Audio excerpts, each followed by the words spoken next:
Nightly News has placed Faith Stewart in the limelight in observance of Indigenous Heritage Month. Stewart, who hails from the tongue of Madi Region 8, Watara Subaruni, related during her adolescent years that she facilitated pageants and sport events.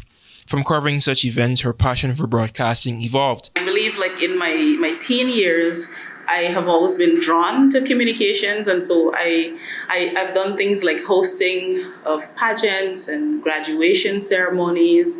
I did some live announcing at football games, and things like that kind of came together and led me to the field of communication. And so I feel as though I've had a natural gift for the field. Stewart pursues studies at the University of Guyana and is a holder of a bachelor's degree in communication studies. The radio personality, who has a keen interest in television and studio broadcasting, said she honed her skills while working at the National Communications Network for several years. I first started broadcasting in television, so I did national broadcasting, both live, indoor, outdoor broadcasting for television.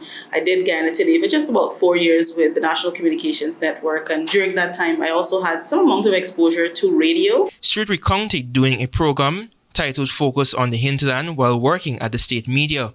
However, launching out into radio, it was a learning phase in the beginning, in that, when you're talking for a radio audience, you have to be very descriptive, or more descriptive than you would be for television. So it was a really good learning curve for me and give me the exposure. How do I address different audiences as it relates to persons that you're not necessarily seeing, and persons who are not seeing you as well. Stewart, who currently freelances at another state entity, also stressed the need for broadcasters to be compensated, as this art form in the media fraternity is immeasurable.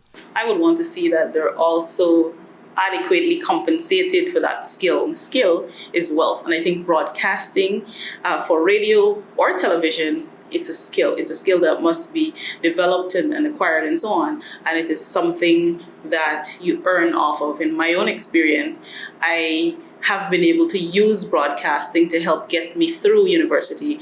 Antonio Day reporting for the AGP Nightly News.